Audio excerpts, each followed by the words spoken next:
Hello everyone, today we talk about early Imperial Roman military food. Right, it's an interesting topic that highlights the logistical needs of the army, how the legionnaires, also from their more stationary posts, would cultivate, might produce, in part of course, their own food. The variety of which, of course, across this pretty long time, especially such a vast territory, is also an important feature to take in consideration.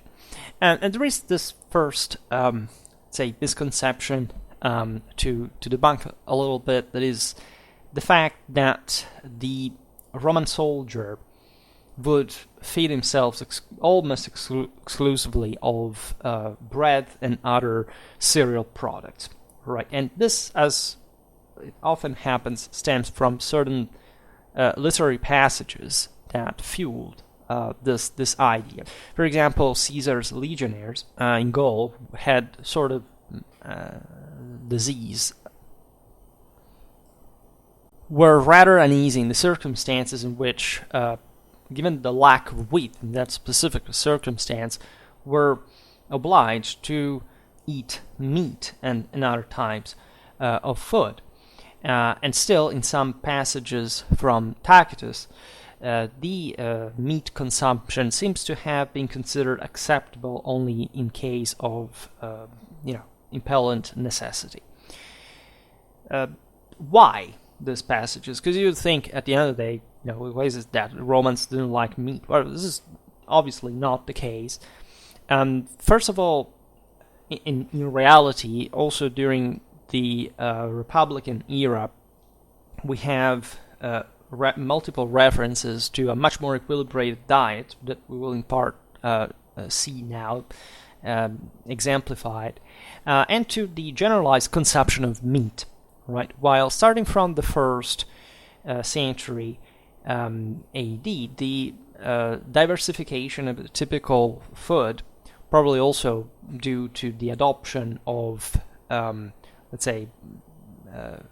food habits characteristic of the countries where now the legions, as you know, were stationed permanently, is witnessed also by archaeological evidence, right? With, for example, the analysis of the, garbage of some settlements, and legionary fortresses, and the great importance attributed to grain by the soldiers and generals resided in one very logical explanation. It didn't have anything to do with the taste for cereals or meat or whatever. It was essentially mirroring the full functionality of the logistical system, the supplying system. Why? Because, of course, bread or cereal products were much easier to carry. Ground grain had a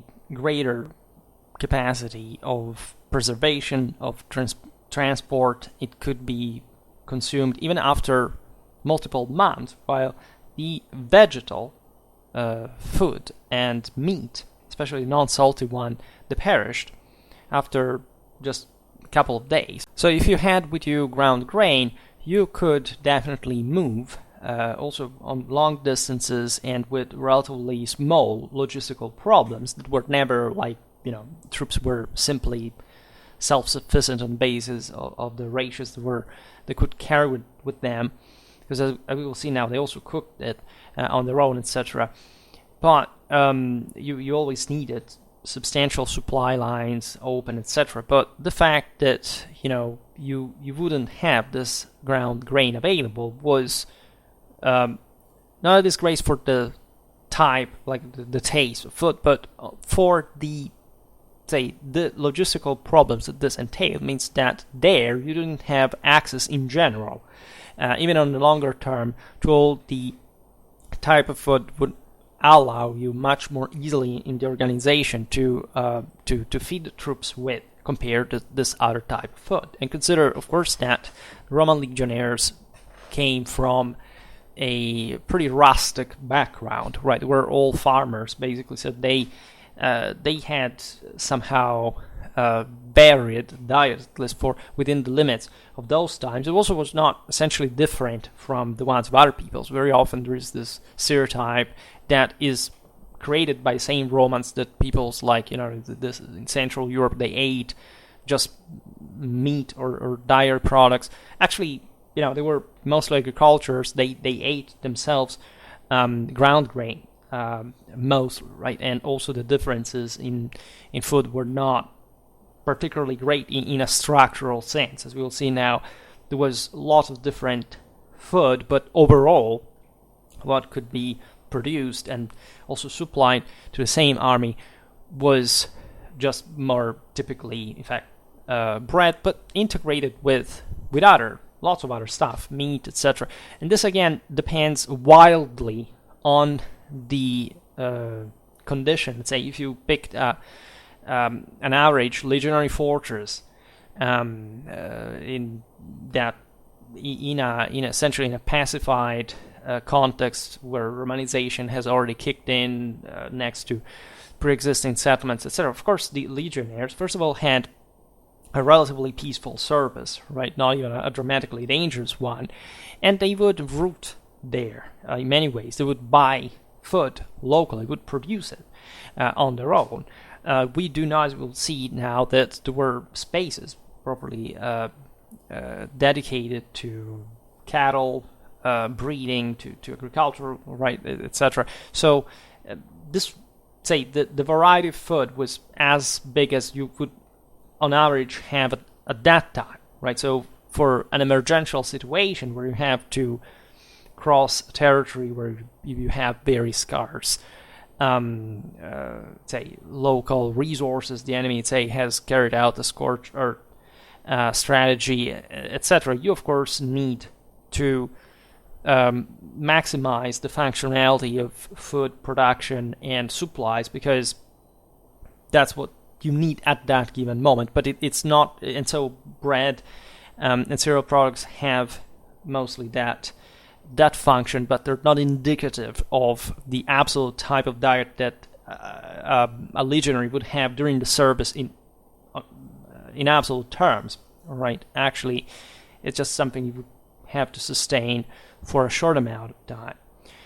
You see it throughout all history. Like if you look at food of, medieval galley sailors that were well nourished and well paid, notoriously, also because they were freemen and they received a salary. Well, what can you easily transport in this biscuits, right? Carbohydrates, bread, all the stuff that solves an enormous amount of logistical problems, given the enormous amount of food that such masses of men required, right? During the military campaigns, food could be also obtained by requisition, obviously enough, or under the form of tribute from the population of the occupied or crossed territories. Of course, the Roman generals, but the Roman establishment would take measure for, of course, having a sound sustenance for their armies locally. In many ways, this is true also for armament, right? We tend to think that everything was just, coming straight from the spring, the source. You can get a lot of stuff locally as well, and unloading, in fact, the burden of such wars in the centralized places that cannot even oppose themselves more than much to the thing. Of course, the larger the Roman army and the greater the need of stabilization, say, of permanence of the same, to control the empire, the more centralized certain mechanisms would occur, but still in the sense that, of course, most of the food would be produced locally, right, in a way or not. For the troops staying in, for example, in a garrison, the supplies came from the territorium, right? So the sense of the surroundings, or from the prata legiones, that were more specialized farms, often subcontracted to privates, just as for the Roman arms and armor production. Next to, again, as we will see now, the soldiers could produce in part locally. There could be a procurator, that is a civilian functionary of equestrian class, that thus was somehow mercantile in orientation, that would take care of the supplies, essentially purchasing on the local markets food at a fixed price. Either way, the cost of food distributed to the soldiers was still deduced from pay. Just for the equipment, people think that essentially the state would pay for everything.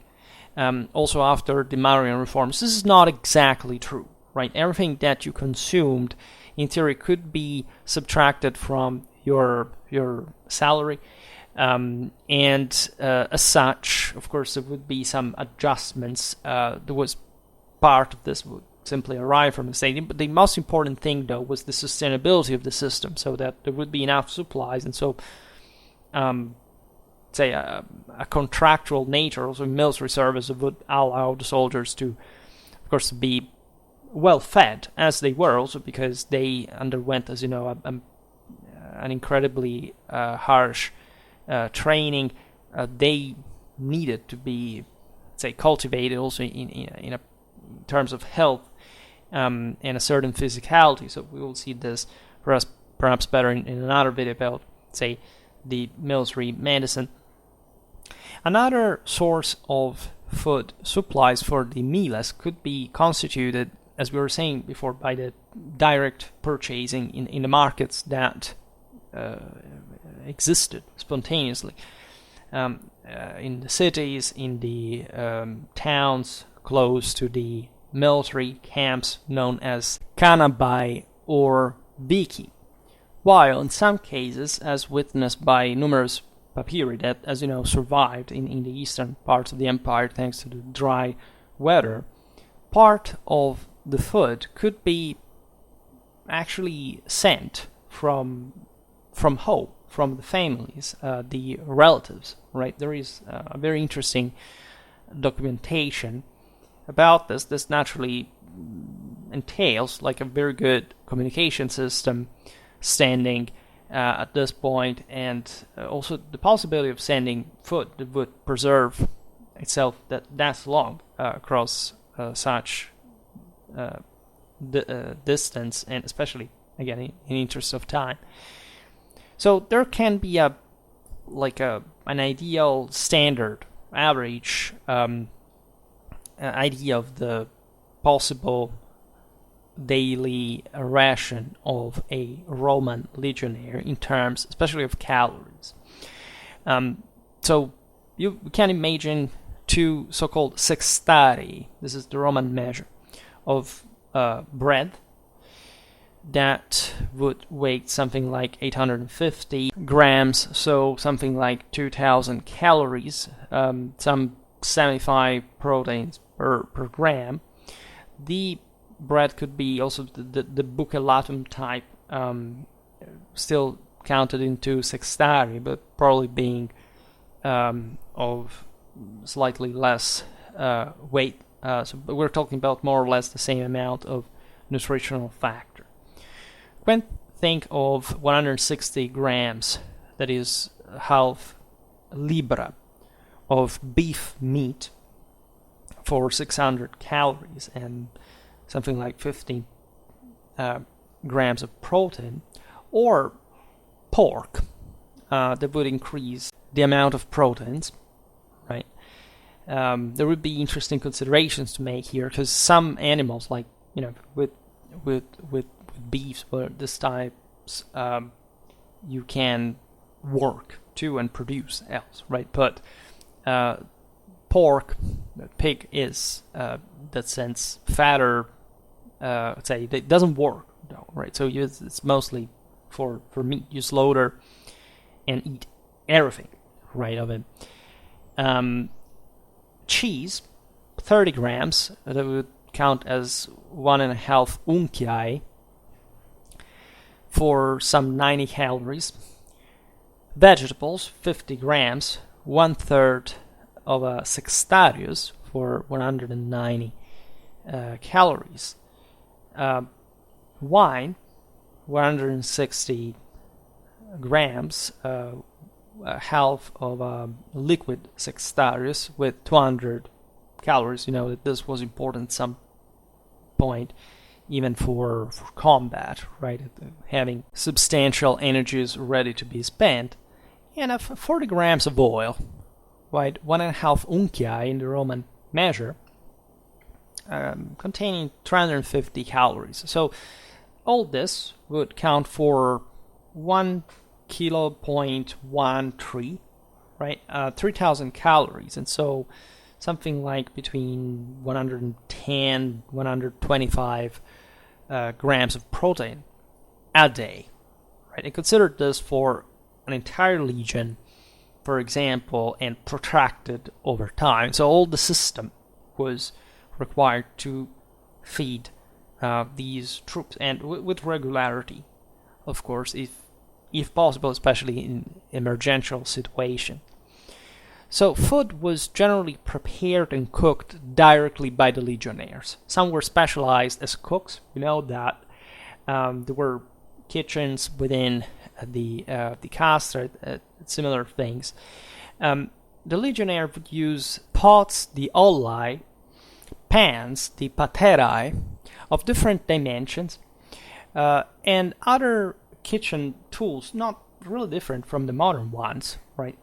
Things remain fundamentally the same, and that constituted a specific part of their personal gear, their own baggage, right? So from they were used to carry everything with them individually, right? Of course, there could be situations which the thing would be managed differently, but this was also part of the training, right? The amount of a weight the Roman legionnaire could bear was crushing, even several tens of kilos, right? But these men were selected specifically for their height, for their robustness, also for which they had to, of course, be adequately fed. Now, looking at the fundamental food that we were mentioning, of course, bread, panis. There is a beautiful work by Junkelmann, or of experimental archaeology, that is called Panis Militaris. There's a lot of interesting data there. So the cereals, and particularly wheat, the frumentum, constituted, in any case, the most important part, variable from 60 to 75% of the Roman legionnaire's diet.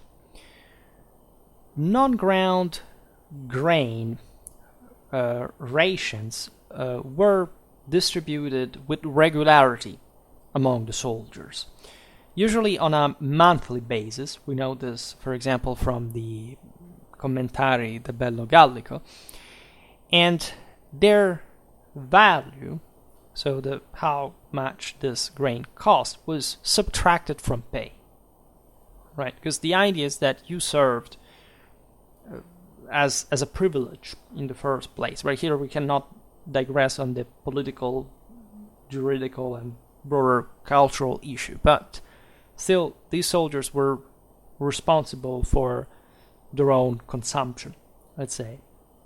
And aside from tender wheat, also spelt, but also other varieties of cereals were used, such as millet and barley. The latter was considered of inferior quality, so much that it was administered as a punishment measure. We know it from Livy, also from Panis, by the way. But it could be still deemed acceptable in case of necessity, of course, such as by Caesar's legionnaires besieged by the Pompeians at Dyrrhachium in pretty dire straits, right? Needless to say that, what some troops would eat in times of emergency would have probably disgusted a goat. In any case, and that's exactly the thing, because during the war between Caesar and Pompey, in that circumstance, Pompey was showed what Caesar's legionnaires were eating, right? And while still fighting that hard, and so he ordered to famously hide that proof from the Pompeian legionnaires, because if they had realized how tough Caesar's legionnaires were, they would have probably had their morale significantly affected, as they were in better food conditions, let's say, but still they were sweating pretty hard. According to Polybius, the wheat ratio assigned every month to the Roman infantrymen was equal to 2/3 of the Attican medimnos, an Hellenic measure of volume equal to 51.86 liters. 2/3 of medimnas are thus 34.5 liters of wheat a month, that is 1.15 liters a day.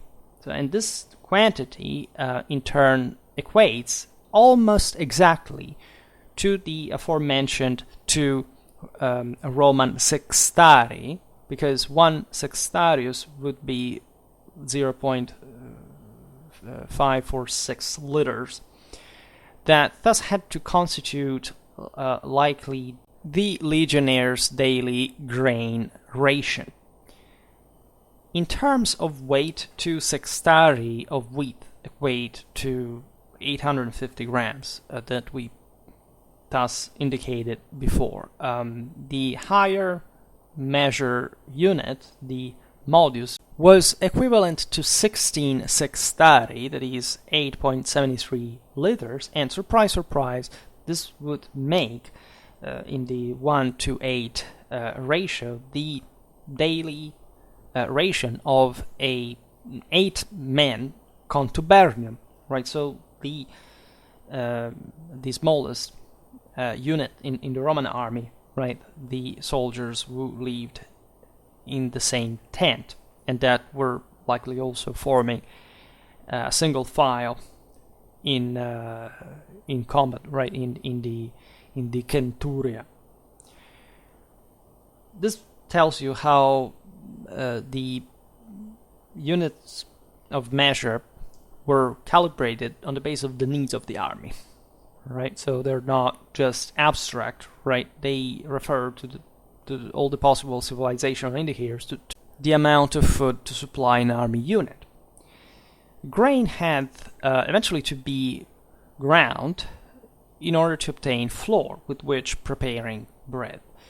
Numerous references witness the soldier's habit to make oneself the daily amount of bread, in fact, every single day, which happened almost certainly at the contubernium level. Each contubernium disposed of a small hand mill in stone, the mola manuaria, in fact, capable of grinding about 4 kilos of grain in an hour. The mill, the weight of which was around 20 kilos, was transported by pack animals together with the heavier objects, as Plutarch says the army lacked the tools for grinding. He says, properly in Greek, pros aleton skewon, right? In fact, many of them had been abandoned because some pack animals had died, and others had to transport the sick and the wounded, right? So this gives you a pretty concrete picture of the difficulties that could arise, like in emergential situations. But it's obvious that something like 20 kilos singularly could not be transported just by one of the men on top of all the other equipment, especially the weight distribution was weird, because the object just is shaped in a way that you can't quite comfortably transport in the first place on your shoulders. The practice of preparing bread by yourself had to be typically military in nature. As we were saying before, all these people were farmers, so they were able just to survive in a semi-wilderness situation, and the capacity entailed in just being self-sufficient was a bit of a traditional trope that even Emperor Caracalla, as Herodian says, during the campaigns in Germany, boasted, right? He ate the bread that he would personally cook after having ground the grain with the mill. So to show he was one of the soldiers, as the Roman Emperor really was, the first of the soldiers. According to Pliny, in his Naturalis Historia, the Panis militaris was of integral type, thus at parity of nourishment, richer in B1 and B2 vitamins. The greater presence of fibers that is pointed out by Petronius Satyricon was quite useful as it prevented constipation.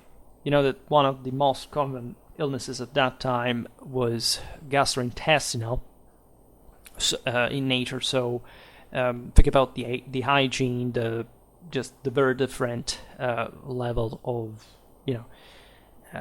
asepticism that these people had from us.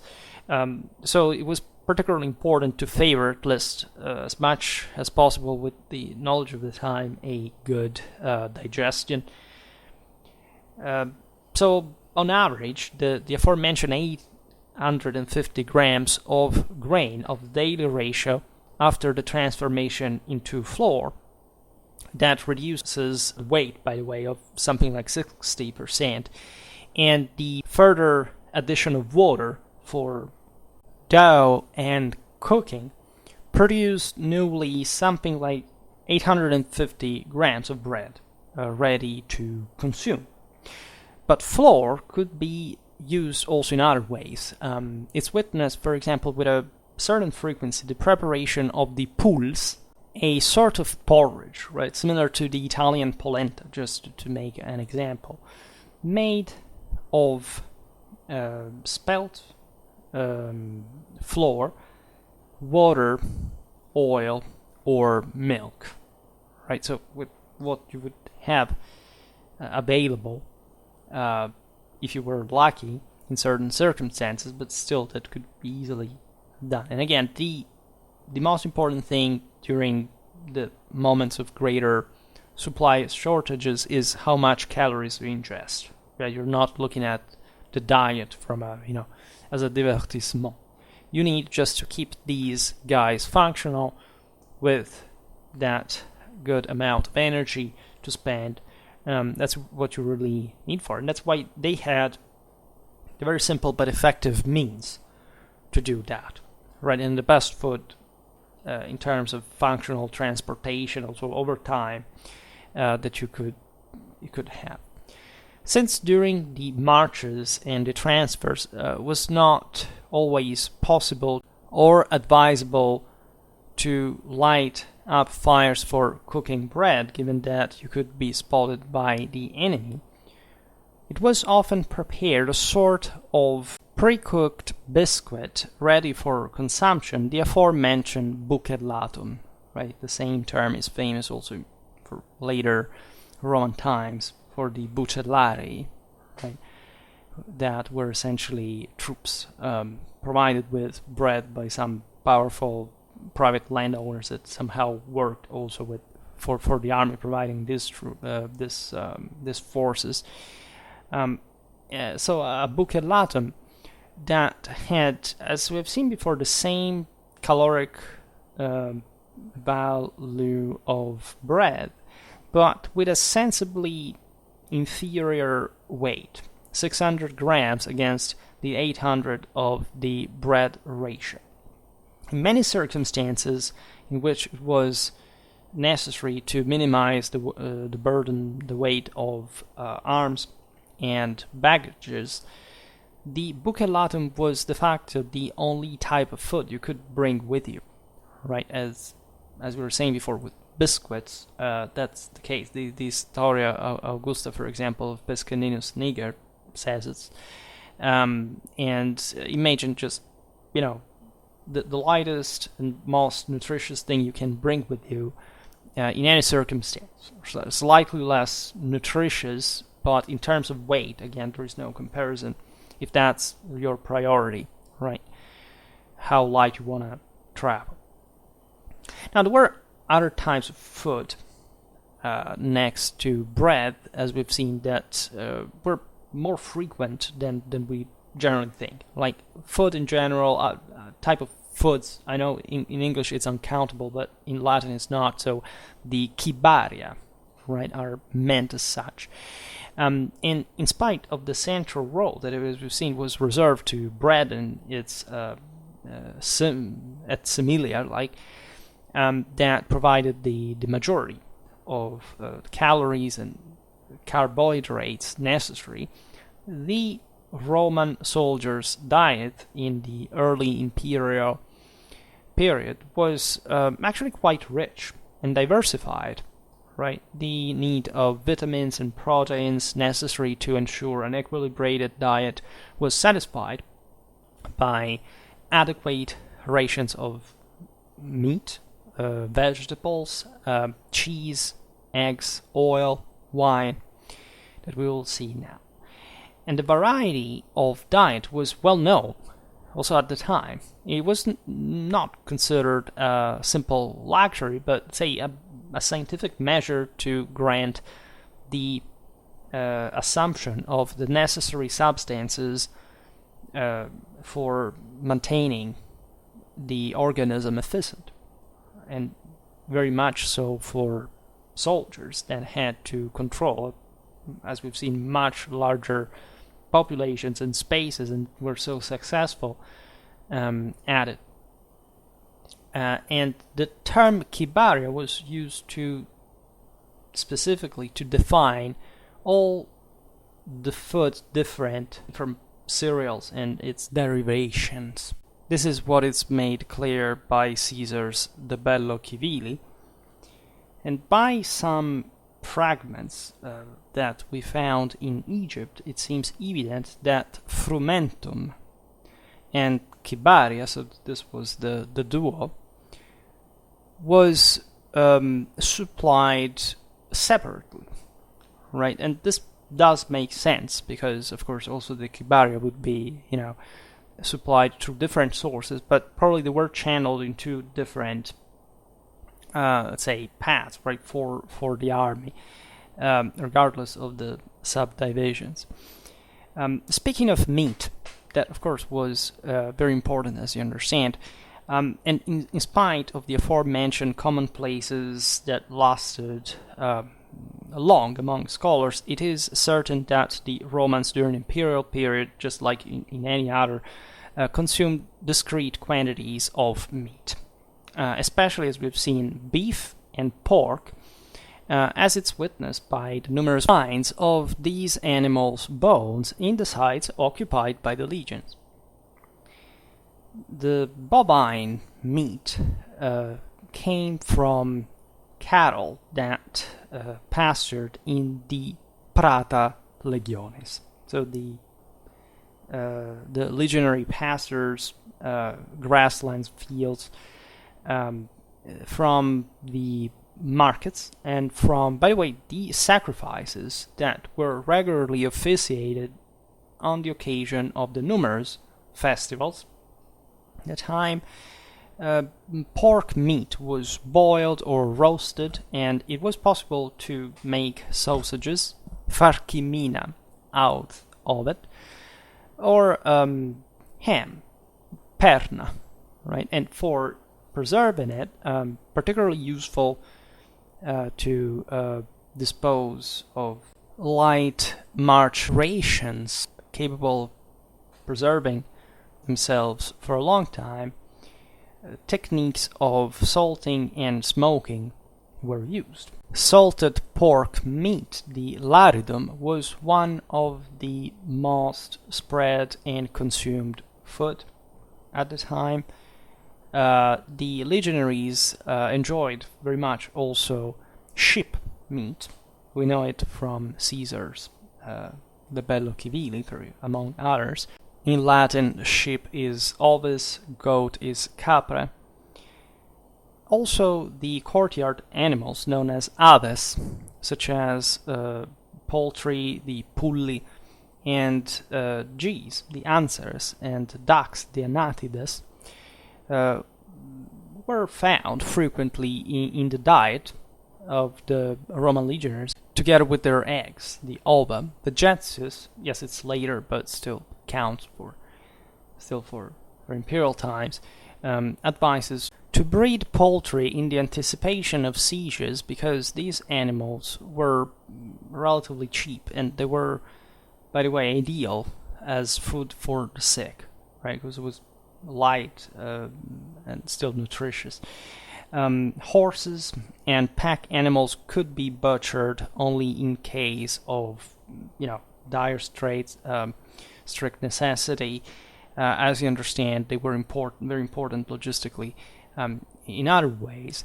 Also game, and especially deer, boars, hares, constituted still a relevant percentage of the consumed meat in the Roman legions. In fact, hunting was a typical activity in free time, spare time, that the legionnaire settled on the frontier, generally speaking, had.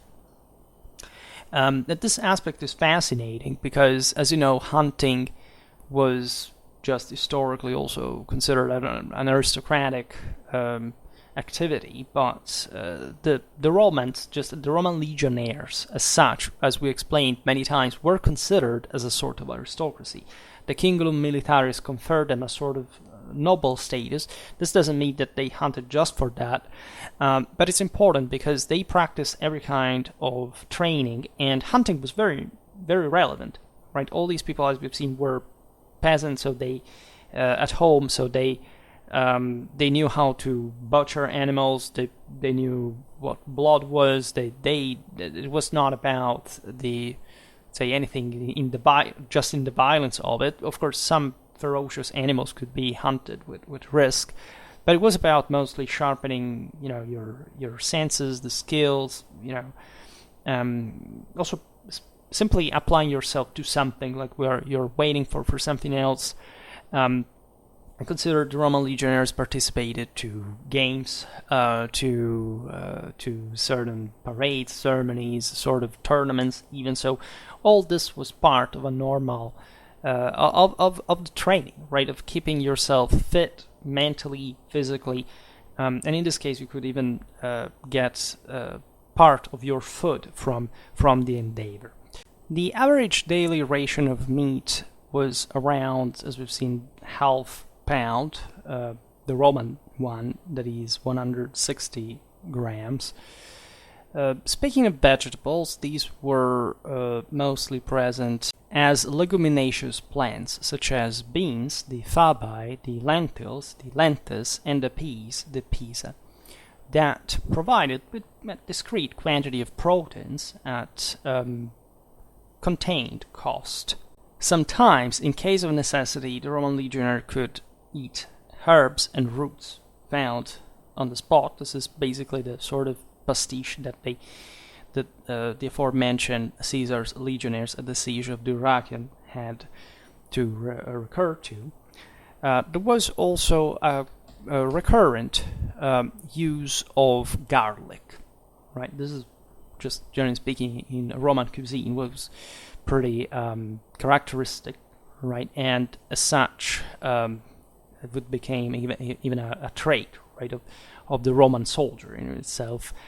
If Vespasian, for example, revoked the appointment to prefect of a rather, let's say, perfumed young man, this is Vetonius, by telling him in a disgusting way, sick, I would have preferred that you would stink of garlic. That is to say, what do you use? A perfume, right? Are you effeminated or what? You must be a garlic stinking Roman soldier to be a true man. The most likely, like now by average, of course, we intend something we estimate through some arbitrary calculation, but still the most plausible daily amount of vegetables, as we were saying before, being something like half sextarius, or perhaps even less, 40-50 grams. Speaking of cheese, that was produced from cows, sheep, and goats.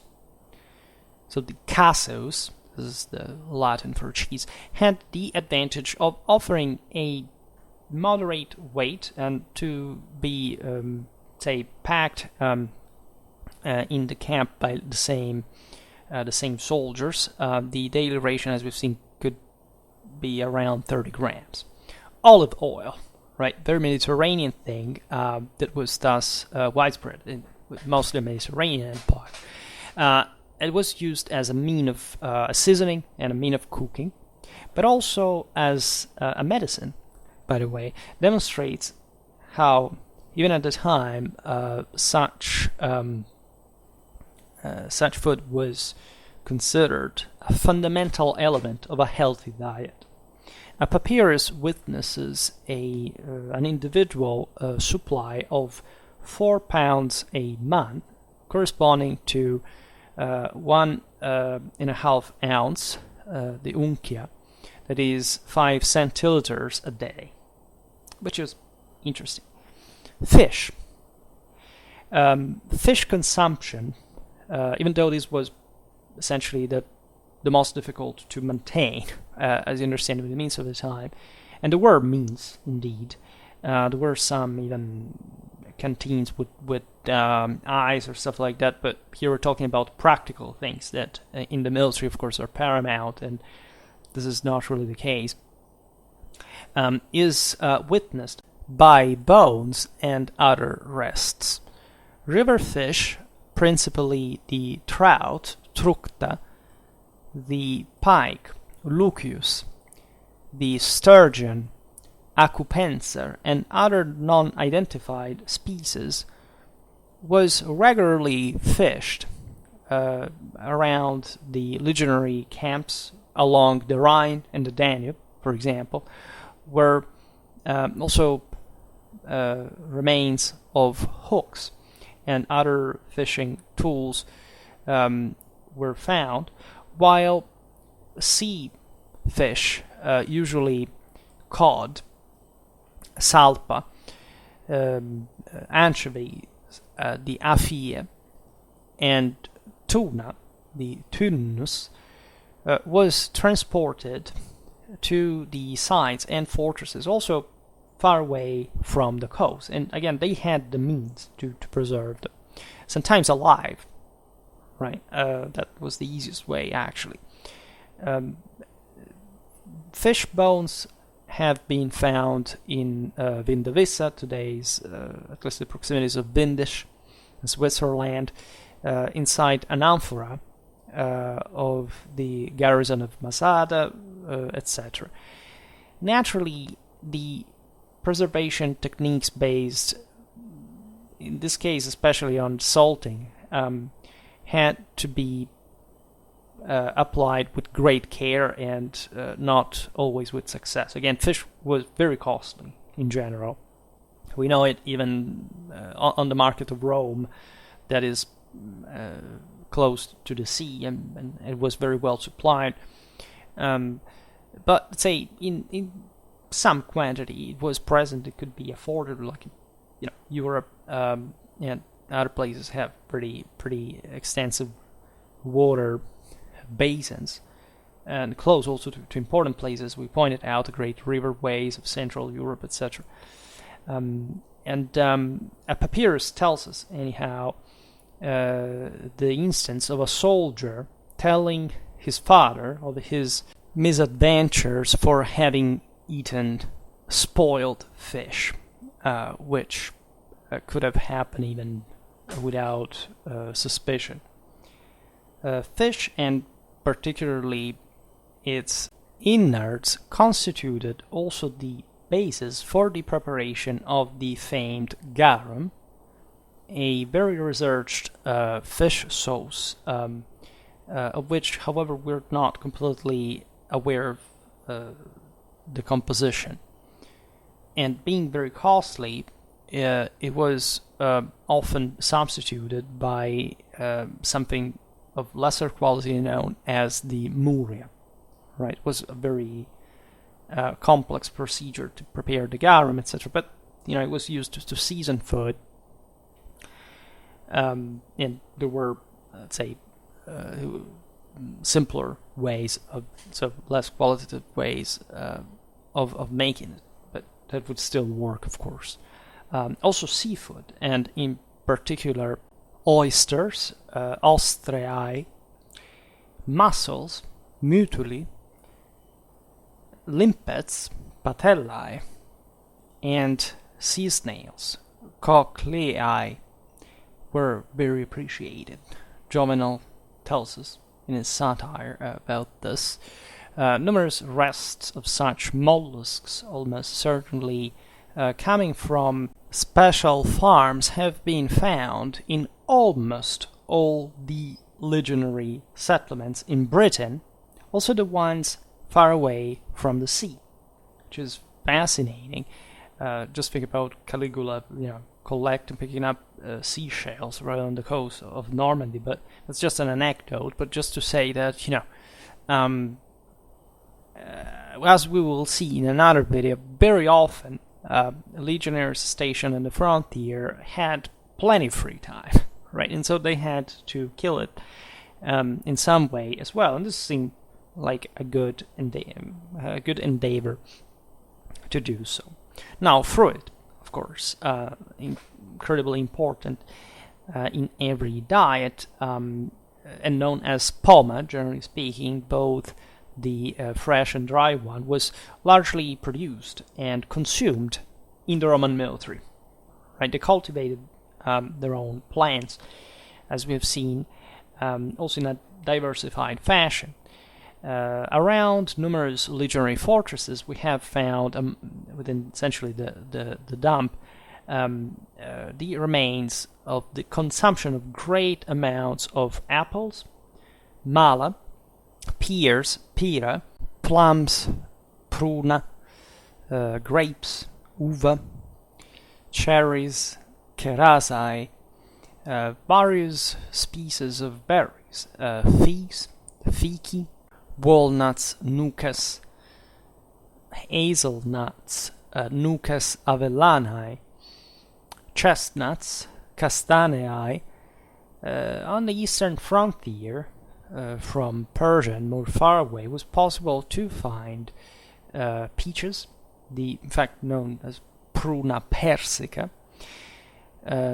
apricots, the pruna armeniaca, instead. Vegetius prescribes, in the anticipation of a siege, to accumulate large quantities of fruit because it's energetic and it's easily preservable by drying, right? And it also can prevent, as you know, significant illnesses to appear if consumed regularly, especially fresh fruit. So this was a bit more difficult in the circumstances. Finally, we can talk about wine, that we have already seen being there daily, right? It's a beverage that the Romans consumed diluted with water, and also with other. Sometimes they used honey or this strange thing. Yeah, it was in part used to preserve other food, etc. But wine can be considered a sort of food in of itself, right? A liter of wine with, say, a 12% alcohol gradation contains, in fact, something like 700 calories, which is a lot. And you know that many people, and surely this applies also to the Romans to a lesser degree, but they did go at war intoxicated, or at least drugged in a certain way. This is not exactly say in the worst scenario type, like a person who is gravely intoxicated doesn't quite have the nerves, like the concentration. In fact, this is notorious. Not even, I don't know, people talk, oh my god, how much drug they did during, I don't know, the Vietnam War. Well, actually, there is no evidence, of course, of troops being high during combat per se. But this, because it was dangerous, if anything, like in the rare lines, it would do that, but not in combat. Here, the point was giving yourself enough calories you could spend immediately. Think about the great, I don't know, infantry charges of the Celto-Germanic tribes that really concentrated mostly everything on that.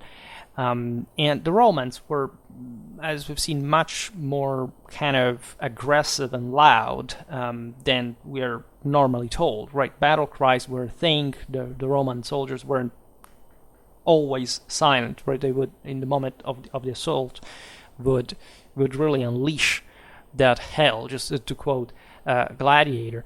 And it was a normal, like, universal thing. So wine could help, but it was also more regularly assumed because it has very good effects, right, for cardiovascular health in small doses, etc. The Romans distinguished the true and proper wine, known in fact as vinum, that was more costly and such difficult to find, from the lighter, we can say, and lower quality wine that was also a bit acid too. In fact, was known as acetum, right? So the famous Polska was nothing but this. It was say acetic wine diluted with water, right? It's the same. It's the same beverage that they offered Jesus while dying because of mercy, right? And it was actually not a form of torture, as somebody says, but it was just a form of brotherhood, right? Because this was a very common, let's say, beverage among the Romans, also because it was anti-infectious, right? So keeping your bowels, say, not irritated was particularly important. The Polska would become the characteristic beverage of the Roman soldier, there is no doubt. The acetum was also the only food, let's say, that together, I don't say drink to stress the energetic bout, that together with the bucellatum and the laridum, as we've seen, the salty meat, was allowed to be brought with you during the missions, which was necessary to travel light. We know it from Avidius Caseus, the Historia Augusta. The good quality wine was usually produced in Italy, Gaul, and Spain. It was identified on the base of, in fact, the origin. And in some amphorae that we found in the aforementioned legionary fortress of Vindavissa, we still have inscriptions visible that say something like Sorrentinum, that is from Sorrento, Messanium, from Messina, or is it from Campania, Sicily, in this case. So the degree of aging was defined by the indication vetus, which means age, like olden, or per vetus, that is very old, very aged. There were also sweet wines, as we were saying before. In Greek, they would be called glucous oinos, right? So this was essentially like with honey sometimes, or spiced in some other ways, and still diluted with water, all right? And the Polska, that in any case was not vinegar, at least in the modern sense of the term, constituted, besides a simple and common use beverage, also that mild disinfectant we were talking about before, not just for your bowels, but for wounds as well. At least there were better ones, but say in emergency condition it could served that purpose. It was an excellent mean to prevent the lack of vitamin C, right? That was, as we've seen, with fresh fruit not always available. The daily ratio of wine we indicated before was around the half sextarius, that is something like 0.27 liters, so definitely not much, but still a glass fundamentally, or two. In the northern frontiers of the empire, needless to say, beer consumption was very widespread, right? The Romans called beer cerveza, and we know this from some fragments found at Vindolanda in the wall of Adrian, right? So in the northernmost frontier, in that case, the limits of the Roman Empire were the limits of wine, right? In many ways, but not only, right? And of course, there were imports. We know that, I don't know, the Romans had a florid yogurt trade with Germany of some sort that was exported. So you can imagine also the enormous variety. We do have, of course, a lot about Roman cuisine in terms of treatises. Think about Apicius, De Re Coquinaria, this kind of thing. So that and here I uploaded some pictures that are also quite eloquent in that regard of the relatively simple food that still was considered a big deal, that still, however, a legionnaire could also find and prepare. We do not know too much of about these times and places in the first place to say, oh my god, we were so documented, but we have a pretty good idea of what they could be eating overall. We've seen in here, we can imagine about the kitchen organization within the Roman fortresses that surely was also used before we talk about the contubernium, but of course, that was in action mostly in tents, etc. But we can imagine in more sanitary contexts the presence of true halls, true kitchens with specialized legionnaires, right? Because we don't have, there would have been you see, the Romans, in this sense, as freemen, as Roman citizens in the legionary, would feel extremely proud about their own self-organization, as we said before. So this would extend literally to some kind of cuisine that probably was typical of the military, and that was also probably good, right? There is this sense that, I don't know, ancient medieval food weren't good. They were, right? They were simple. They had probably also a good idea of certain, at least, hygienic precautions, in spite of also what is normally said. And so, it would have been probably interesting to eat all this stuff. By the way, these are kind of videos that make me hungry, and I make them after dinner, by the way, so that it's it's easier.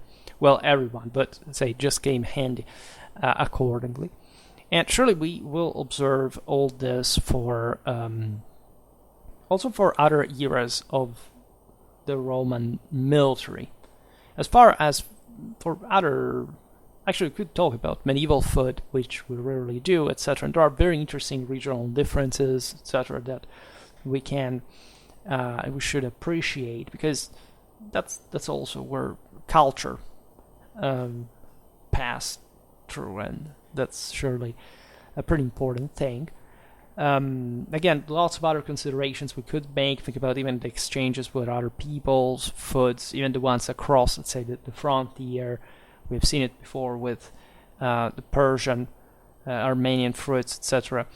But in general, you understand that they knew how to take care of themselves, and that and the strictly logistical production aspects we can observe in a video dedicated to the supplies of the Roman army, which is a very overlooked topic, right? That instead reflects actually of course, the massive degree of advancement and development of the Roman military, because feeding the legions was, of course, the biggest deal in a sense, and at least for how the time they were in service, that the soldiers were in service. And so the question is, let's consider this. There were some regions along the frontier that were provided with, we have seen it, the Prata Legiones, right? This sort of estates that were properly designed to supply the Roman armies. This were inherited, for example, in late Roman period, the migration era by the Franks, in the area of Belgica, where the Rhine legions had been existing. Not the direct management business, much had been lost, let's say, but let's say the fact that there was a military system that used to be supplied from this regional scale territory all around, that in this case is a big deal, because it really consumes a very important amount of resources. You have to calibrate it, that the deterrence of the legions was evidently going beyond that. But there was also a centralized dimension which had to rely on this system to work effectively, and or also to send other supplies, etc., in case of need. This is not just about food, but also, right, doesn't have to be underestimated. All right, we will talk again, of course, about the Roman army and surely also about food at some point. For today, however, I stop it here. I just hope that you enjoyed this video. If you did, please share it. Otherwise, leave a like or subscribe to my channel if you're interested in my upcoming content. As always, I thank you heartily for listening to me. I wish you a nice time and see you next time. Bye.